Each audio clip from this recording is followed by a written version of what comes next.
نحمده ونستعینه ونؤمن به ونتوکل علیہ ونعوذ باللہ من شرور انفسنا ومن سیئات اعمالنا من یهد اللہ فلا مضل له ومن یضلل فلا هادی له واشهد ان لا الہ الا اللہ وحدہ لا شریک له واشهد ان محمدا عبدہ ورسولہ اللہم صلی وسلم وبارک وانعم علی عبدک ورسولک ونبیک محمد وعلی آلہ واصحابہ اجمعین یا ایہا الذین آمنوا اتقوا اللہ حق تقاتہ ولا تموتن الا وانتم مسلمون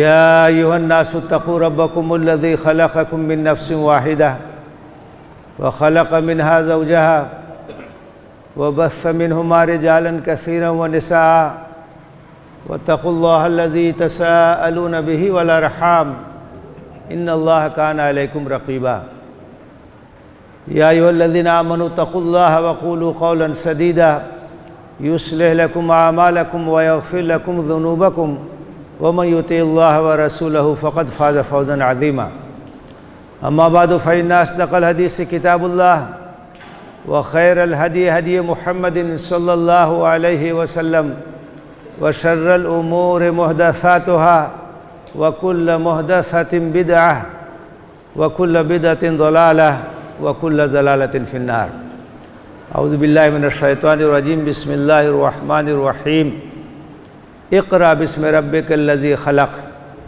خلق الإنسان من علق اقرأ وربك الأكرم الذي علم بالقلم علم الإنسان ما لم يعلم۔ محترم حاضرین، نبی کریم صلی اللہ علیہ وسلم پر نزول وحی سے پہلے آپ غار حرا کی تنہائیوں میں چلے جاتے تھے اور وہاں غور و فکر اور عبادت میں اپنا وقت گزارتے تھے۔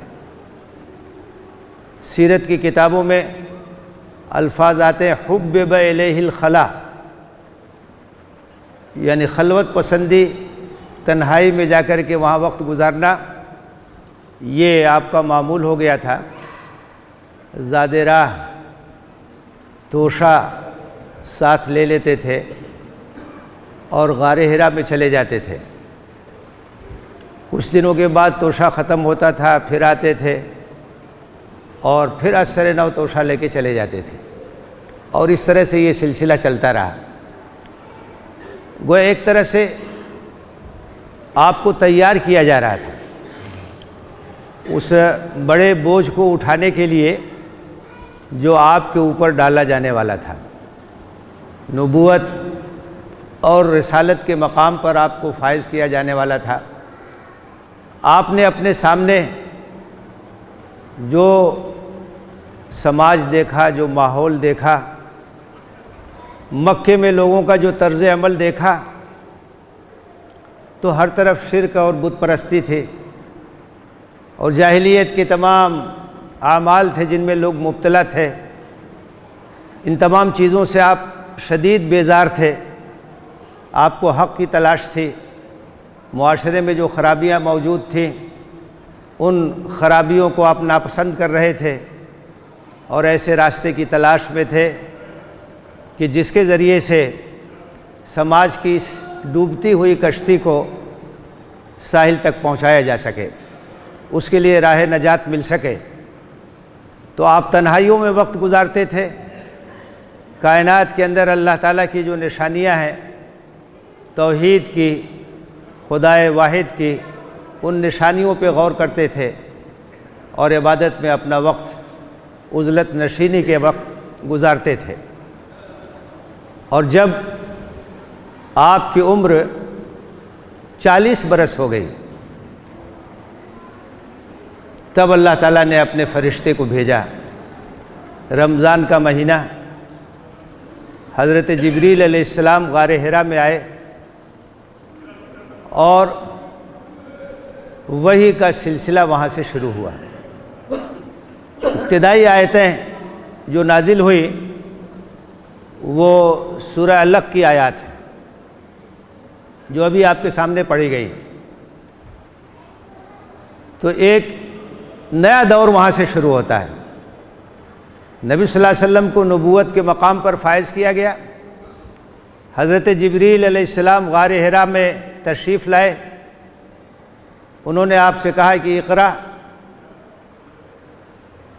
پڑھیے۔ آپ نے کہا ما انا بقارئ، تو حضرت جبریل علیہ السلام نے اپنے سینے سے آپ کو لگا لیا، 3 بار اس طرح سے ہوا۔ اس کے بعد سورہ علق کی ابتدائی آیتیں حضرت جبریل علیہ السلام نے پڑھ کے سنائی۔ اقرأ بسم ربک الذی خلق، خلق الانسان من علق، اقرأ وربک الاکرم الذی علم بالقلم علم الانسان ما لم یعلم۔ پہلا تجربہ تھا اس طرح سے وحی کے نزول کا۔ اس سے پہلے رویائے صادقہ کا سلسلہ شروع ہوا تھا، سچے خواب آپ دیکھتے تھے، اور سچے خواب یہ بھی وحی کی ایک قسم ہے۔ تو نبی صلی اللہ علیہ وسلم سچے خواب دیکھتے تھے، اور جو آپ دیتے تھے اسی طرح سے پیش آتا تھا۔ پھر یہ قرآن کی آیتیں نازل ہوئیں، آپ گھر لوٹے، آپ نے حضرت خدیجہ رضی اللہ تعالیٰ عنہ سے کہا کہ مجھے کمبل اڑا دو، اور پورا واقعہ بیان کیا، اور کہا کہ مجھے تو ڈر محسوس ہونے لگا۔ تو حضرت خدیجہ نے اس وقت جو کلمات کہے وہ غیر معمولی کلمات ہیں۔ حضرت خدیجہ سے آپ کی رفاقت برسوں سے تھی۔ 40 سال کی عمر میں آپ نبوت کے مقام پر فائز کیے گئے، 25 سال کی عمر میں آپ کی شادی حضرت خدیجہ سے ہوئی، 15 سال کی رفاقت تھی، اور ایک ایک چیز سے آپ واقف تھے۔ شریک حیات سے زیادہ واقفیت کسی کو نہیں ہوتی ہے۔ تو اس وقت جو کلمات حضرت خدیجہ نے ادا کیے اس میں تسلی بھی ہے، اس میں اس بات کی یقین دہانی بھی ہے کہ اللہ آپ کی حفاظت فرمائے گا۔ کلا، انہوں نے کہا ہرگز نہیں، لا یضیعک اللہ ابدا، اللہ آپ کو بے یار و مددگار نہیں چھوڑے گا۔ آپ گھبرائیں نہیں، آپ فکر نہ کریں۔ انک لتحمل الکل وتکسب المعدوم وتقری الضعیف وتعین علی نوائب الحق، کہ آپ کے اخلاق تو بہت بلند ہے، آپ کا کردار تو بہت اونچا، آپ تو لوگوں کے لیے سہارا بنتے ہیں، آپ لوگوں کی مدد کرتے ہیں، آپ لوگوں کے کام آتے ہیں، آپ صلہ رحمی کرتے ہیں، رشتہ داروں کے حقوق کا خیال رکھتے ہیں، اور پریشان حال لوگوں کی پریشانیوں کو دور کرتے ہیں، لوگوں کے کام آتے ہیں۔ کلا لا یخزیک اللہ ابدا، اللہ آپ کو کبھی رسوا نہیں کرے گا، اللہ کبھی آپ کو بے یار و مددگار نہیں چھوڑے گا۔ اس سے آپ اندازہ کر سکتے ہیں کہ دعوت کا کام، اللہ کے کلمے کی سربلندی کا کام، اللہ کے دین کی خدمت کا کام، اس میں اہل خانہ کے تعاون کی بڑی اہمیت ہے۔ وہ سہارا بھی اگر مل جائے تو آدمی کے اندر ایک طاقت، گھر سے ایک طاقت پیدا ہوتی ہے۔ حدیث میں اللہ کے رسول نے فرمایا دنیا کلھا متاع وخیر متاعها المرأة الصالحہ، یہ دنیا ایک ساز و سامان ہے، زندگی آدمی گزارتا ہے ان ساز و سامان کی مدد سے۔ بہت سی چیزیں یہاں ہیں، اور بہترین چیز جو آپ کے لیے مددگار ہوتی ہے، زندگی کے اس سفر میں معاون ہوتی ہے، وہ نیک عورت ہے، وہ صالح خاتون ہے۔ بہت بڑی نعمت ہے اللہ تعالیٰ کی۔ طرح طرح کے حالات اس دنیا میں پیش آتے ہیں، زندگی میں آزمائشیں آتی ہیں، امتحانات آتے ہیں، ایک نیک خاتون سہارا بنتی، ایک نیک خاتون ہر طرح سے تعاون کرتے ہیں۔ حضرت خدیجہ کس طرح سے آپ کے ساتھ کھڑی ہوئی؟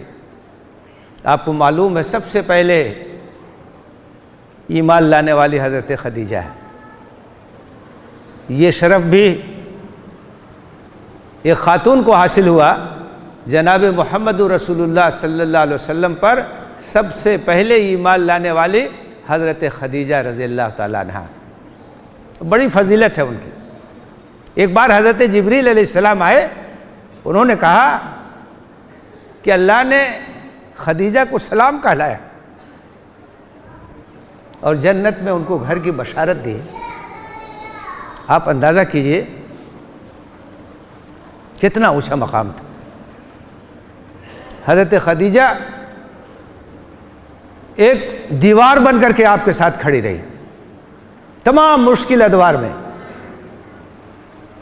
اور اس موقع پر جب آپ کر کے آپ نے کہا، غار حرا کا واقعہ سنایا، تو انہوں نے تسلی دی، کلا لا یخزیک اللہ ابدا، نہیں، اللہ کبھی آپ کو بے یار و مددگار نہیں چھوڑے گا، آپ گھبرائیے نہیں۔ آپ صلہ رحمی کرتے ہیں، آپ لوگوں کی مدد کرتے ہیں، آپ لوگوں کے کام آتے ہیں، اللہ آپ کو بے یار و مددگار نہیں چھوڑے گا۔ اس سے اس بات کا سبق ملتا ہے کہ دینی کام اگر کرنا ہے تو گھر والوں کی ایمانی تربیت کیجیے، ان کا تعاون ملنا چاہیے، ان کا سہارا ملنا چاہیے، ان کی مدد ملنی چاہیے، اس سے آپ کو دین کی خدمت کرنے میں آسانی ہوگی۔ قربانی کا راستہ ہے، بڑی مشکلات پیش آئے گی، اگر ذہنی ہم آہنگی نہیں ہوگی تو گھر کا تعاون نہیں ملے گا، بلکہ الٹا آپ کو تانا سننا پڑے گا۔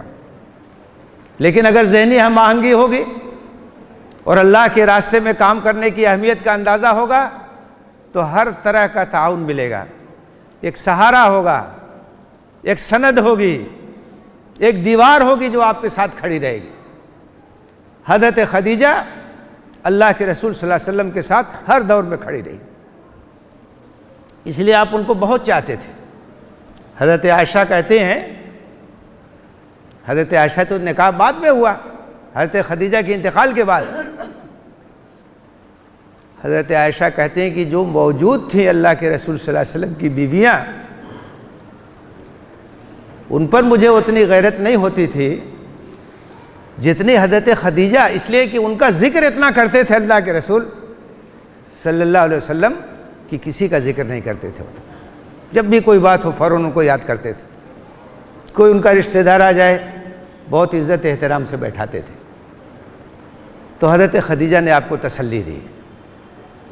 اس سے یہ بات بھی معلوم ہوتی ہے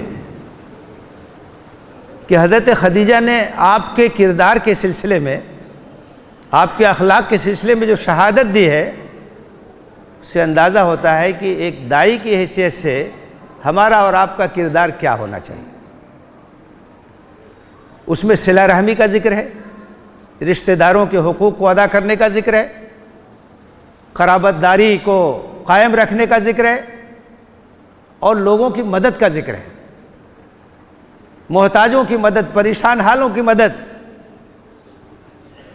انک لتحمل الکلّ، بوجھ اٹھاتے ہیں آپ دوسروں کا، وتکسب المعدوم، جو چیز لوگوں کے پاس نہیں ہے وہ آپ ان کو دیتے ہیں، حسن اخلاق سے پیش آتے ہیں، وتعین علی نوائب الحق، اور گردش زمانہ کے نتیجے میں جو مصیبتیں آتی ہیں آپ لوگوں کے ساتھ کھڑے ہوتے ہیں۔ تو ایک داعی کا کردار صلہ رحمی کا کردار ہوتا ہے، خدمت خلق کا کردار ہوتا ہے، لوگوں کی مدد کا کردار ہوتا ہے، محتاجوں اور پریشان حال لوگوں کا وہ تعاون کرتا ہے۔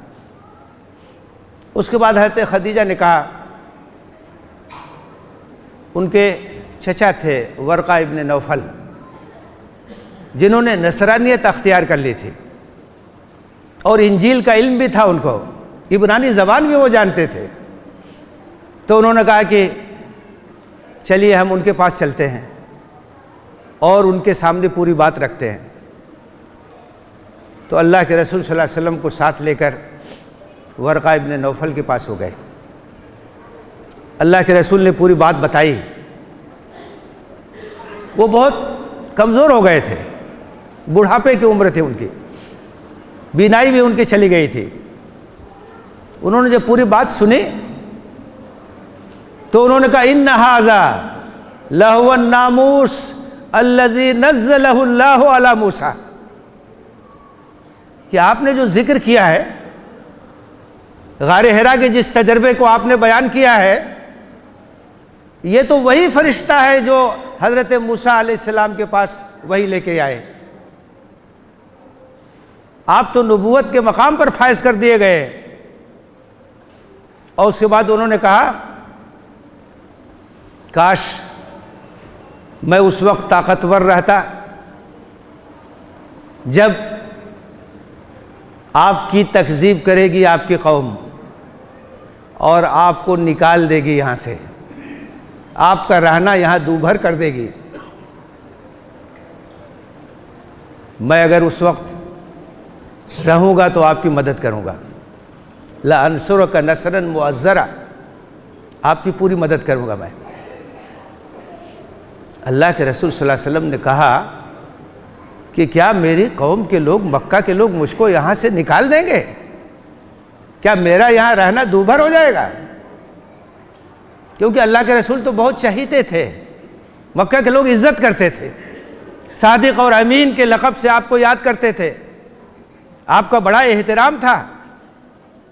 آپ کی رائے، آپ کی دانش مندی، آپ کا قوت فیصلہ، آپ کی قوت فیصلہ، یہ سب چیزیں معروف تھیں، واقعات شاہد تھے. تو آپ کو حیرت ہوئی. انہوں نے کہا ایسا ہوگا کہ مجھے یہاں سے نکال دیا جائے گا؟ انہوں نے کہا کہ ہاں، اب جس پیغام کے آپ امین بنائے گئے ہیں اور جو دعوت لے کر کے آپ اٹھنے والے ہیں، جب بھی کوئی اس دعوت کو لے کر کے آیا ہے اس کی مخالفت کی گئی، پوری تاریخ گواہ ہے. صاحب علم تھے، انبیاء کی سرگزشت سے واقف تھے.